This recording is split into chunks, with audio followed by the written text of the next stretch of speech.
श्री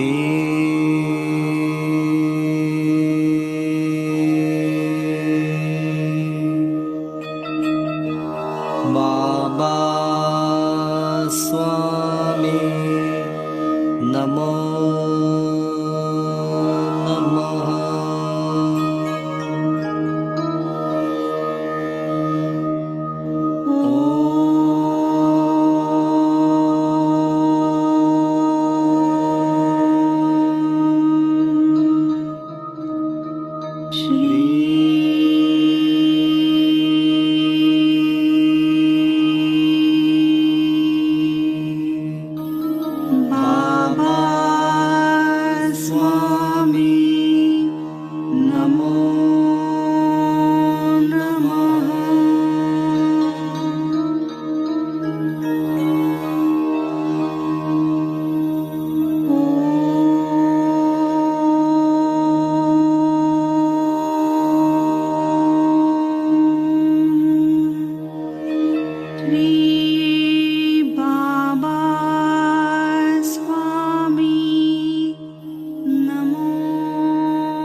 सभी पुण्यात्माओं को मेरा नमस्कार।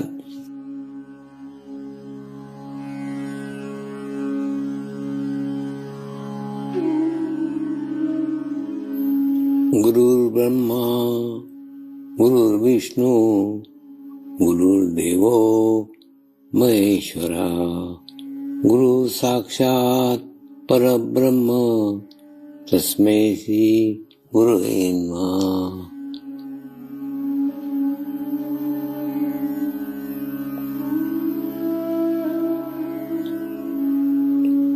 ध्यान की उस स्थिति में जाएंगे जहाँ शरीर भाव पूर्णतः समाप्त हो जाता है।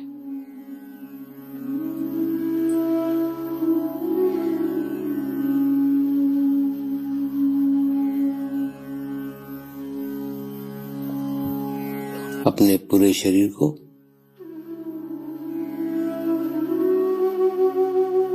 पूर्णतः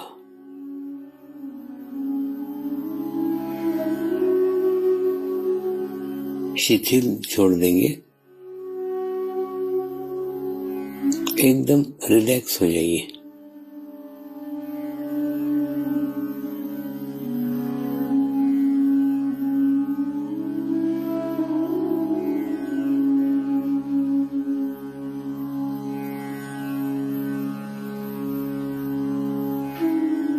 मेरे साथ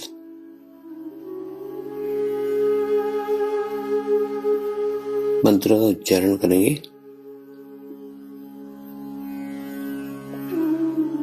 मैं एक पवित्र आत्मा हूँ।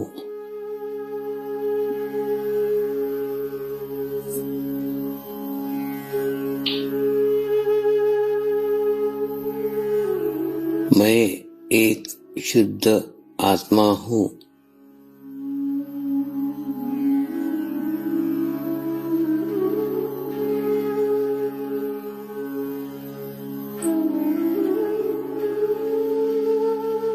मैं एक पवित्र आत्मा हूँ।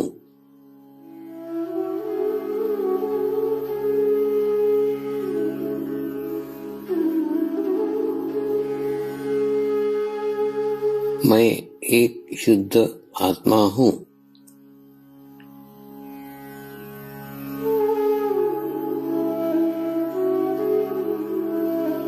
मैं एक पवित्र आत्मा हूँ।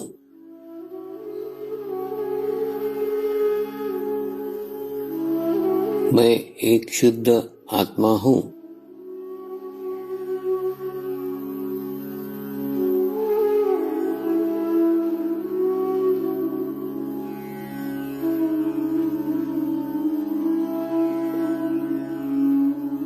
अब इसी आत्मा भाव को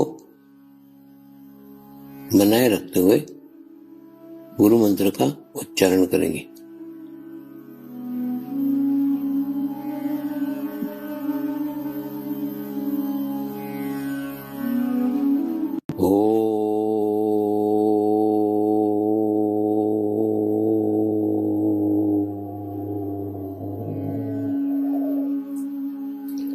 श्री शिव कृपानंद स्वामी नमो नमः।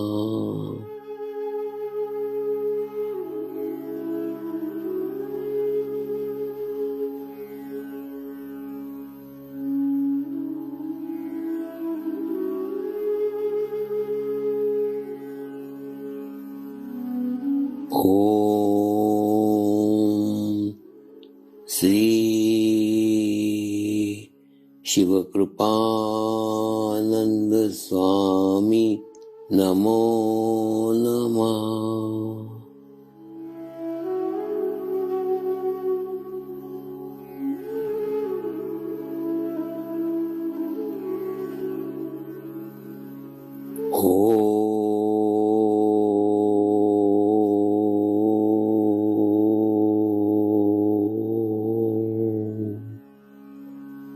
श्री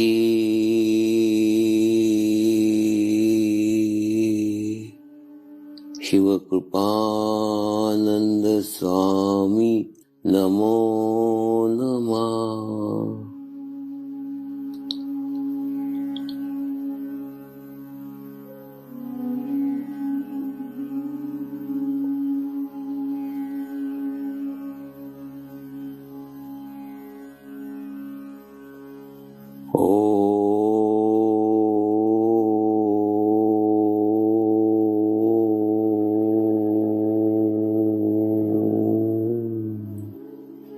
श्री शिव कृपानंद स्वामी नमो नमः।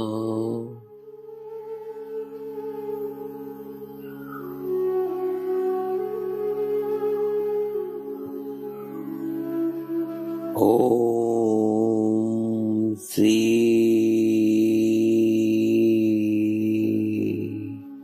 शिव कृपानंद स्वामी नमो नमः।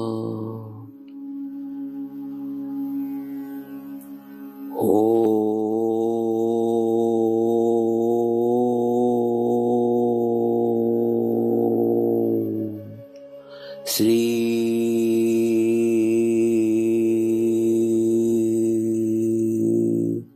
शिव कृपानंद स्वामी नमो नमः।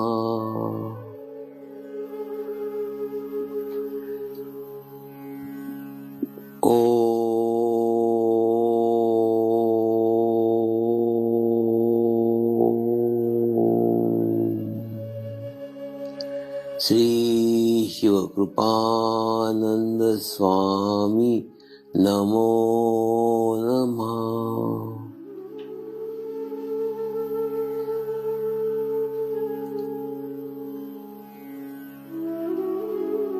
ओम श्री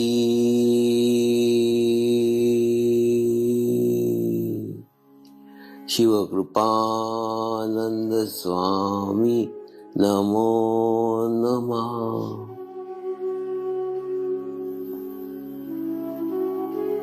ओम श्री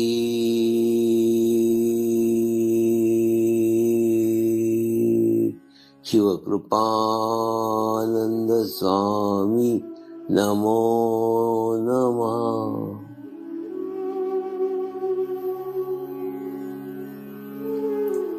अब आप अपना चित्त सहस्त्रार पे रख के थोड़ी देर के लिए ध्यान में जाएंगे।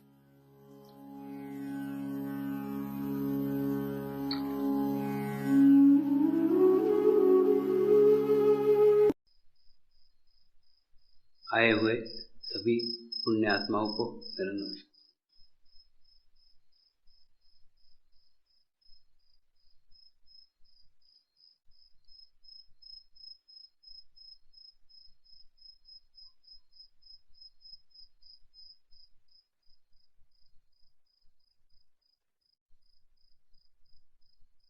परमात्मा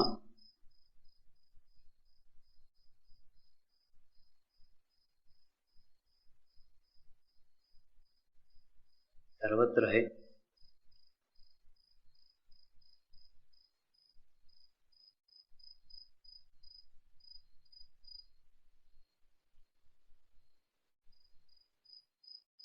परमात्मा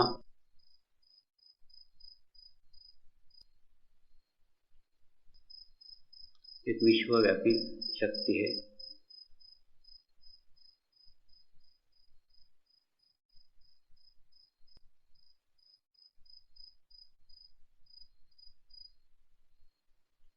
जो शक्ति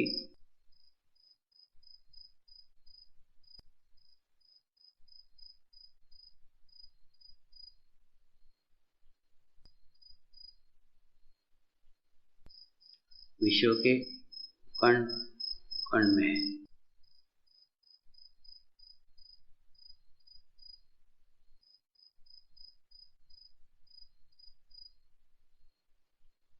परमात्मा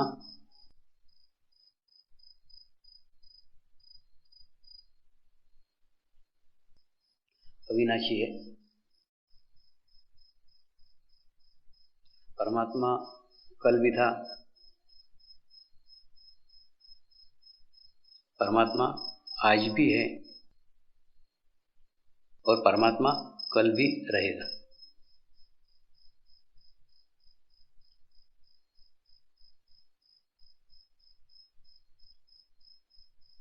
तो ऐसे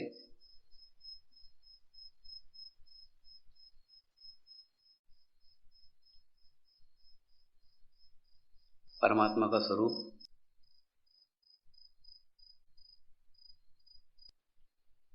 केवल चैतन्य के रूप में ही हो सकता है।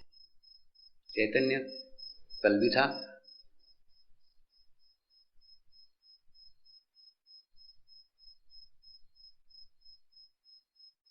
चैतन्य आज भी है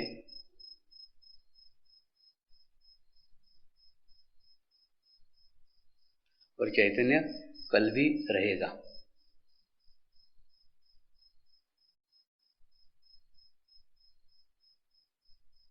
तो परमात्मा चैतन्य के स्वरूप में है।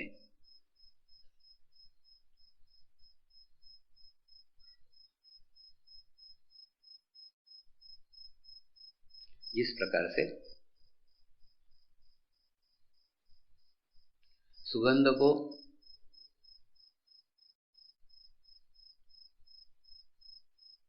महसूस किया जा सकता है,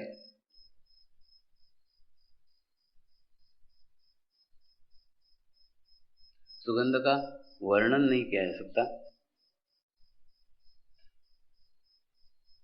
सुगंध को दिखाया नहीं जा सकता, सुगंध देखी नहीं जा सकती।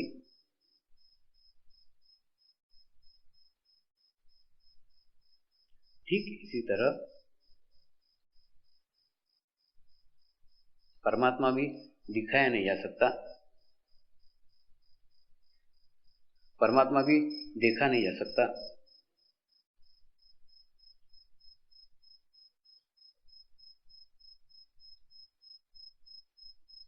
परमात्मा का जो रूप हम देखते हैं वो परमात्मा का माध्यम मात्र होता है।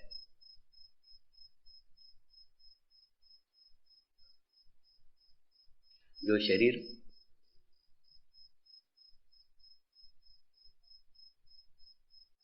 अपने जीवन काल में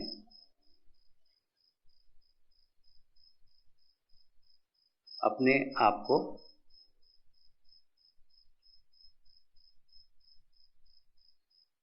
खाली करने में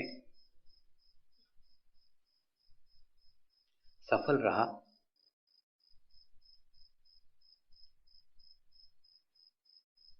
जो शरीर रिक्त हो गया, जो शरीर खाली हो गया,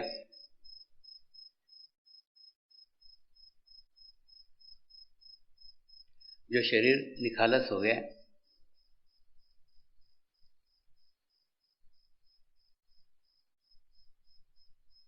जो शरीर होते हुए भी शरीर के अस्तित्व को मिटा सका,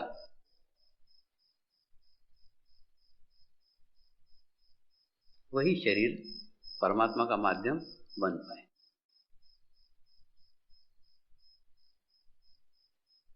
परमात्मा ने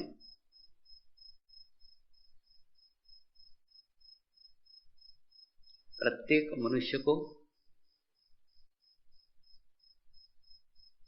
परमात्मा का माध्यम बनने के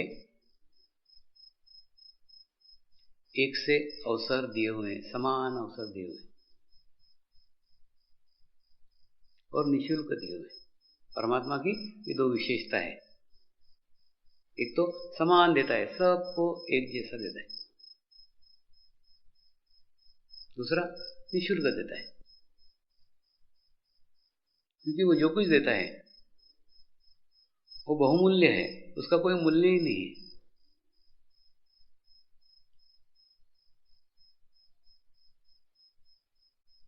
ये ठीक वैसा ही है जैसे प्रत्येक बीज के अंदर पेड़ बनने की संभावनाएं छुपी रहती। छोटा सा बीज, नन्हा सा बीज, लेकिन छोटे से बीज में वृक्ष बनने की संभावनाएं छुपी रहती।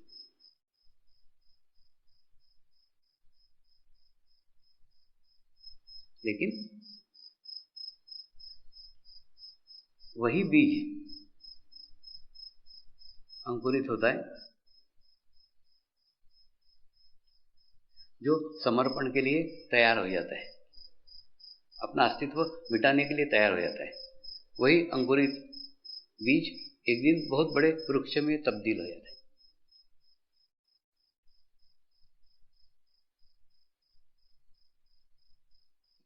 इसीलिए वृक्ष बनने की संभावना प्रत्येक बीज के अंदर विद्यमान है। ठीक इसी प्रकार से मनुष्य के अंदर भी परमात्मा बनने की पूर्ण संभावनाएं विद्यमान है। प्रत्येक मनुष्य में परमात्मा छुपा हुआ है।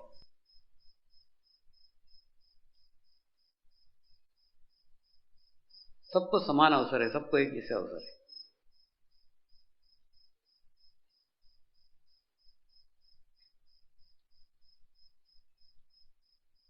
तो आपके भीतर का परमात्मा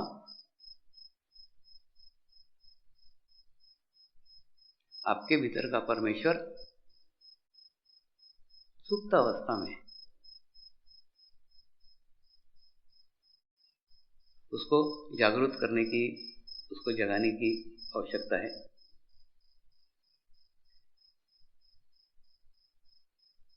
उस परमेश्वर के साथ जो कुछ कचरा, जो कुछ अतिरिक्त जन्म के साथ गर्भ के समय में आपने ग्रहण किया, आसपास के वातावरण में उसको वृद्धिगत किया, वो सब आपके साथ इकट्ठा हो जाता है, जमा हो जाता है। और जो कुछ इकट्ठा हुआ है, जो कुछ जमा है, वो निकाल पाने में, वो हटाने में, वो दूर करने में अगर आप आपके जीवन में सफल हो जाते हो तो आपके भीतर का परमात्मा प्रकट हो जाता है। ये ठीक वैसा ही है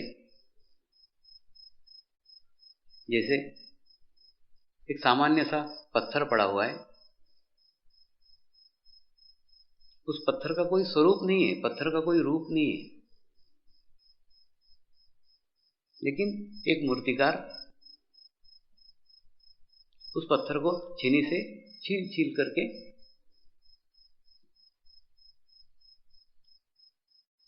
सारा कचरा, सारा फालतू पत्थर हटा देता है। और जैसे हटा देता है उसके अंदर से एक राम की सुंदर प्रतिमा बाहर निकलती है। तो उस मूर्तिकार ने राम को उसके अंदर डाला क्या? उसने जो राम अंदर छुपा हुआ था, राम के साथ अतिरिक्त जो पत्थर था उन सब पत्थर को छील छील के अलग कर दिया, तो अंदर से राम की मूर्ति प्रकट हो गई। ठीक इसी प्रकार से हमारे भीतर के परमात्मा के साथ साथ हमारे ऊपर हुए संस्कार, हमारे ऊपर हुए विचारों के प्रभाव, हमारे ऊपर हुए माँ का प्रभाव, पिता का प्रभाव, हमारे घर का प्रभाव, हमारे समाज का प्रभाव, हमारे वातावरण का प्रभाव, ऐसे सब खराब प्रभाव इकट्ठा होते रहते हैं। और जैसे जैसे उम्र बढ़ती जाती है, इस पे एक के ऊपर एक, एक के ऊपर एक, एक के ऊपर एक, लबा दे के लबा दे, लबा दे के लबा दे, लबा दे के लबा दे, चढ़ते चले जाते हैं। और जितने लबादे पे लबादे चढ़ेंगे उतनी लबादे के लबादे उतारने में तकलीफ होगी। इसलिए वो लबादे चढ़ने ही मत दो। इसीलिए परमात्मा के करीब, परमात्मा के पास छोटे बच्चे होते हैं, उनके ऊपर कोई लबादे चढ़े हुए ही नहीं है, कोई भूतकाल की धूल उनके ऊपर चढ़ी हुई नहीं है, कोई भूतकाल के जाले उनके ऊपर चढ़े हुए नहीं है, कोई बुरे अनुभव उनके पास है ही नहीं। हर दफे सकारात्मक सोच सकते हैं, हर दफे अच्छा सोच सकते हैं। जीवन में कोई दुर्घटनाएं हुई नहीं है तो दुर्घटना के बारे में सोचेंगे कैसे?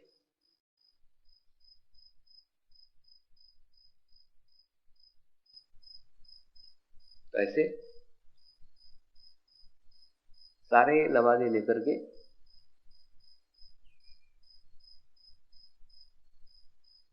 शिष्य गुरु के सामने आता है।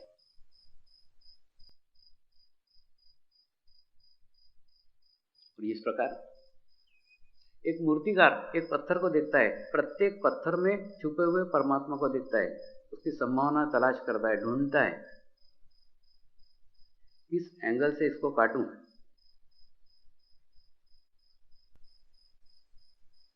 जहां कचरा अधिक कर दूर हो सके और अच्छे से अच्छे मूर्ति का निर्माण हो सके। प्रत्येक पत्थर की तरफ देखने का उसका एक ही दृष्टिकोण रहता है, वो उसको पत्थर नहीं समझता, वो उसको परमात्मा समझता है, उसके भीतर की छुपी हुई संभावनाएं देखते रहता है। इस पत्थर के आकार से,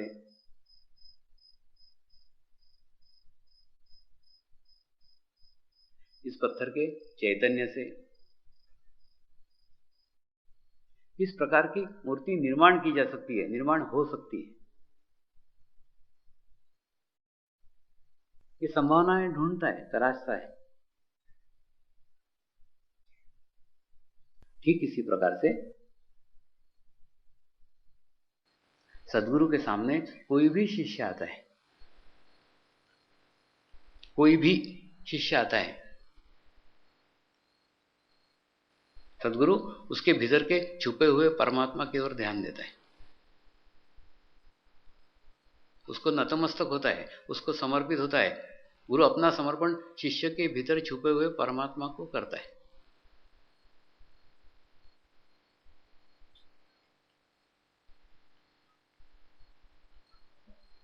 जैसे ही सदगुरु किसी शिष्य के अंदर के परमात्मा को देख करके, पहचान करके नतमस्तक होता है, परमात्मा जगता है, जागता है। तो जागने के बाद में धीरे धीरे एक प्रक्रिया शुरू होती है, उस प्रक्रिया में सारे लबादे निकलना शुरू हो जाते हैं, एक एक एक एक एक, एक करके सब निकलते हैं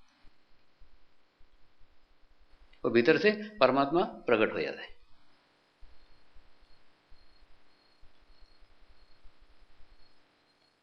प्रकृति के सानिध्य में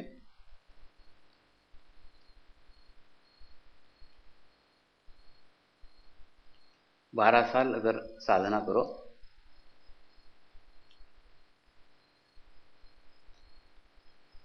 तो शरीर का शुद्धिकरण होता है।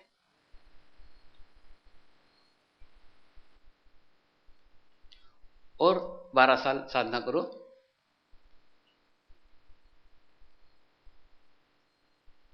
तो भीतर के परमात्मा की जागृति होती है। ऐसे अगर प्रकृति के सानिध्य में जंगल में आके 24 साल रहो, तब जाके ये स्थिति आपको प्राप्त हो सकती है।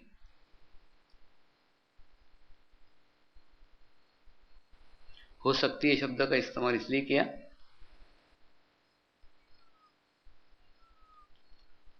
क्योंकि प्रकृति के वातावरण में रहते हुए भी, प्रकृति के सानिध्य में रहते हुए भी अगर आपका चित्त कहीं और भटकता रहा तो वो 24 साल बिताने के बाद भी कुछ प्राप्त होगा, इसका कुछ गारंटी नहीं है।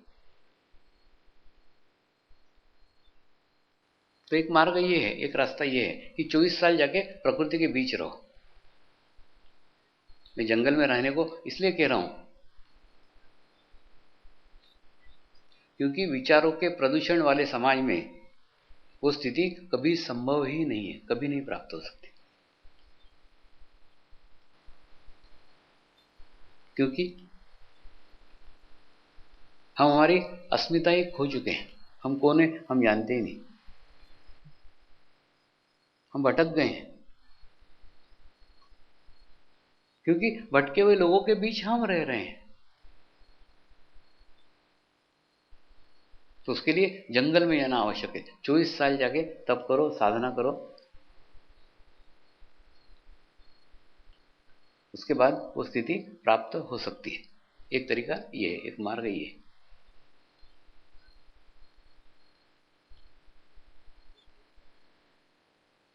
दूसरा, एक आसान मार्ग और भी है।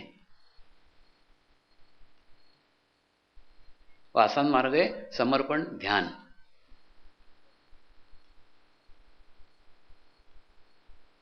ये दो शब्दों के अंदर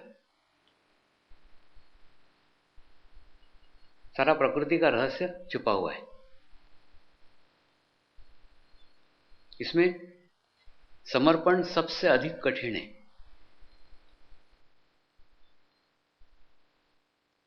और ध्यान में करने के लिए कुछ है ही नहीं। ध्यान तो खुद ब खुद लगने वाली प्रक्रिया है। समर्पण हो गया, ध्यान लग गया।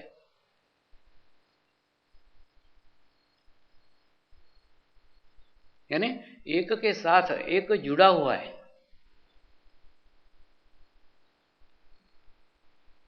अगर आप आपके जीवन में समर्पण करने में सफल हो गए तो ध्यान करने की आवश्यकता ही नहीं है। ध्यान में तो खुद रहोगे ही। इस प्रकार से सारा कचरा हटाने के बाद में, सारे लबादे हटाने के बाद में जैसे परमात्मा प्रकट हो जाता है, ठीक इसी प्रकार से, बिल्कुल ठीक ऐसा ही, जैसे ही आपका समर्पण हो जाता है, आपका ध्यान खुद ब खुद लग जाता है।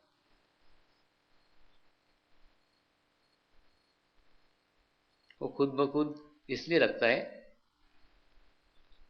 क्योंकि आपने पूर्ण समर्पण कर दिया। आपका खुद का कोई अस्तित्व ही नहीं है।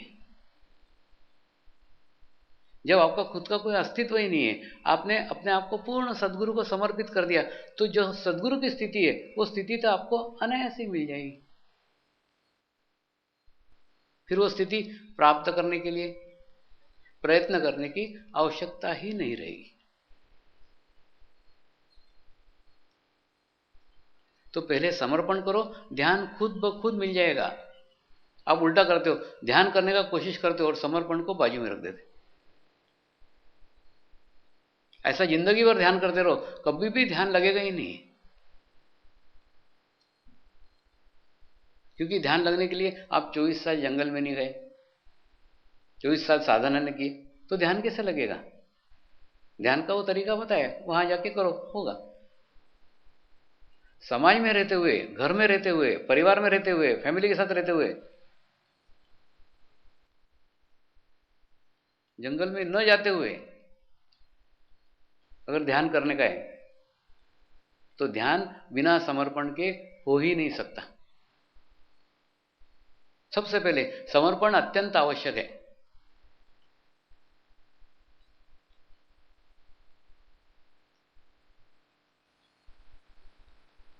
समर्पण हो जाने के बाद ध्यान खुद ब खुद लग जाता है।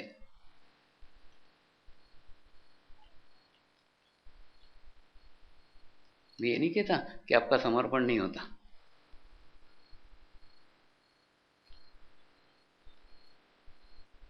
होता है।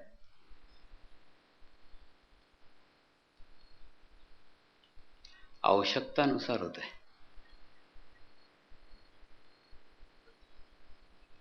कोई परिस्थिति विकट आ गई,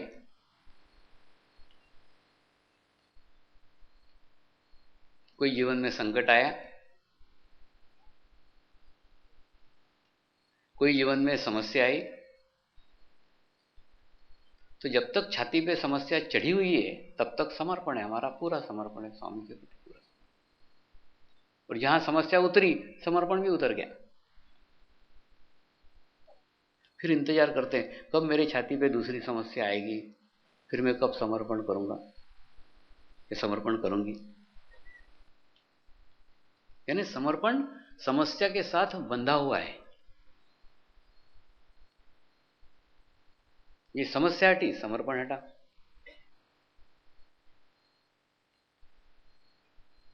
फिर दूसरी समस्या आई, फिर समर्पण आया। तो जैसे कनेक्शन ढीला रहता है कि नहीं, लाइट आती जाती आती जाती आती जाती, जैसे तुम्हारा समर्पण आता जाता आता जाता आता जाता, परमानेंट प्रकाशित नहीं है।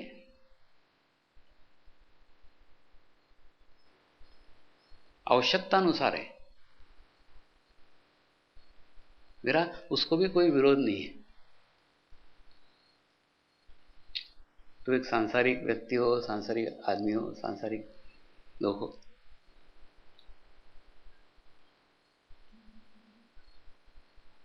जीवन में आते हैं, संकट आते हैं, कष्ट आते हैं, समस्याएं आती है।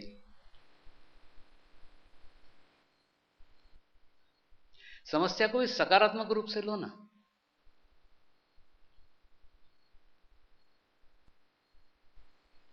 सकारात्मक रूप से लो से मेरा आशय, अब समर्पण की एक स्टेप और ऊपर चढ़ जाओ। हर समस्या पे एक स्टेप ऊपर चढ़ जाओ, तो समस्या को सीढ़ी बनाओ समर्पण तक पहुंचने की। आज मैं मेरे जीवन का रहस्य आपको बता रहा हूं। मेरे जीवन में जब भी कोई समस्या आती है, जब भी कोई प्रॉब्लम आती है, मैं अपने आप को और ऊपर हाइट पे ले जाता हूं, और इतने हाइट पे ले जाता हूं कि समस्या नजर ही नहीं आती।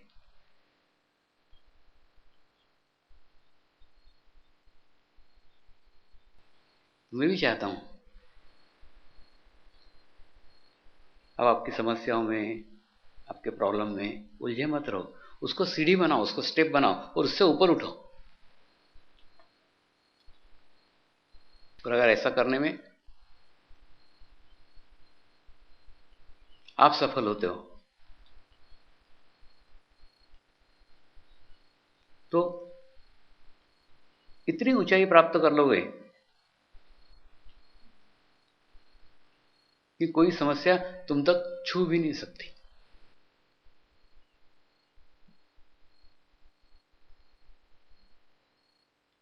दूसरा, एक बार समस्या के लिए प्रार्थना की, समस्या दूर हुई। किसी इच्छा के लिए प्रार्थना की, इच्छा पूर्ण हुई। एक बार, दो बार, तीन बार, तो मेरे को लगता 3 बार काफी हो गया। 3 बार जब तुम्हारी प्रार्थना पूर्ण हो गई,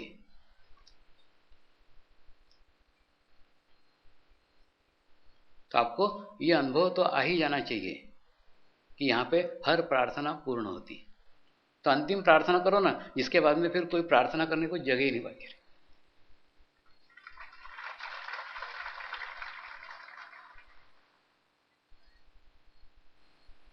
अन्यथा जीवन में ये समस्या आती ही जाएगी,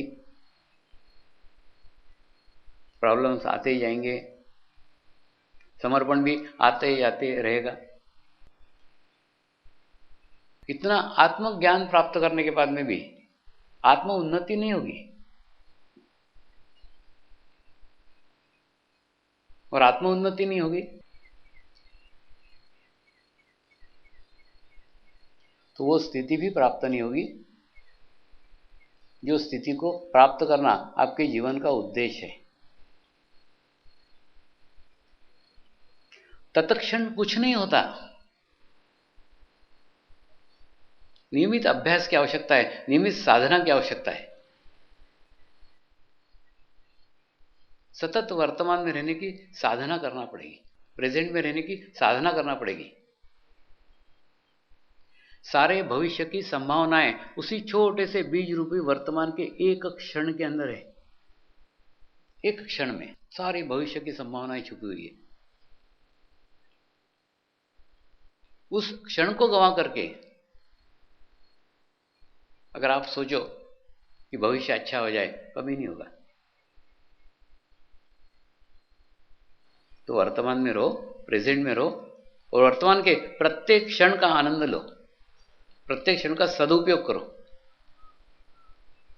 प्रत्येक क्षण में आपके कुछ न कुछ उन्नति होना चाहिए।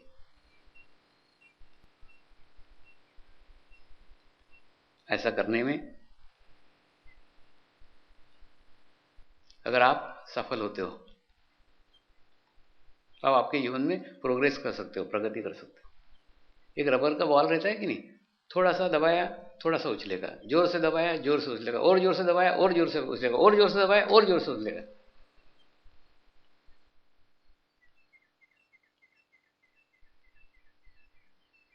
ठीक इसी प्रकार से जितना आपके ऊपर दबाव आएगा उतना ही अपने को उछालने के लिए तैयार करो।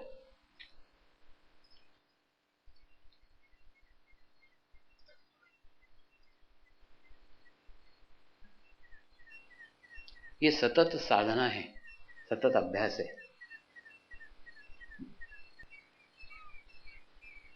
और ये सब नहीं करते आता तो तीसरा भी उपाय बताता हूं। गुरु चरण के ऊपर चित्त रखो।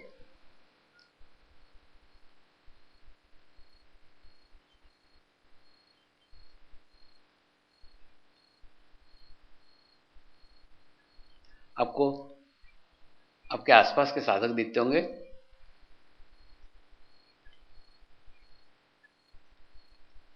मुझे दुनिया के सब साधकों के साथ संबंध है, संपर्क है, एक एक से संबंध है, एक एक से संपर्क है।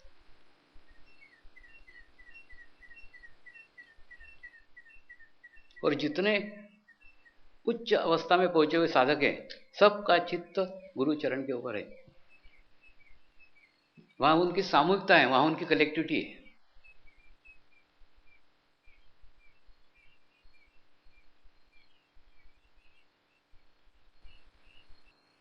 इस 45 दिनों में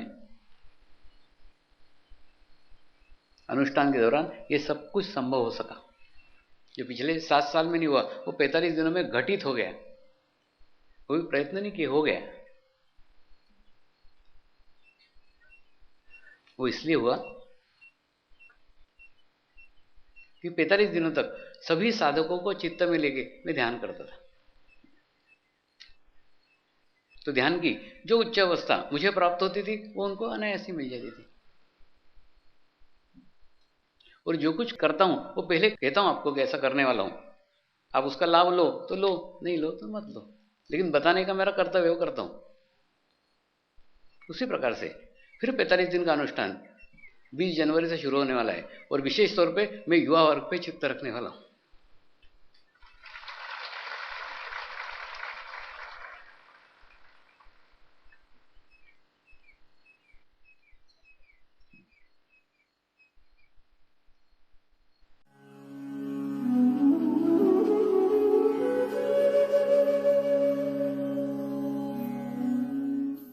अब हम प्रार्थना करेंगे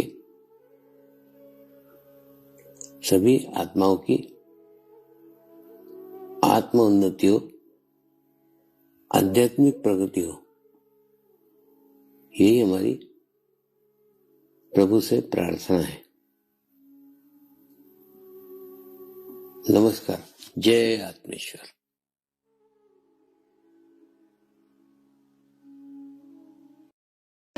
शांति पाठ करेंगे।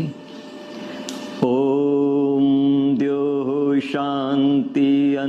अन्तरिक्षगं शान्तिः पृथिवी शान्तिरापः शान्तिरौषधयः शान्ति वनस्पतयः शान्ति विश्वे देवाः शान्ति ब्रह्म शान्तिः सर्वगं शान्ति शान्तिरेव शान्ति क्षमा शान्तिरेधि ॐ शान्तिः शान्तिः शान्ति सर्वारिष्ट सुशान्तिर्भवतु।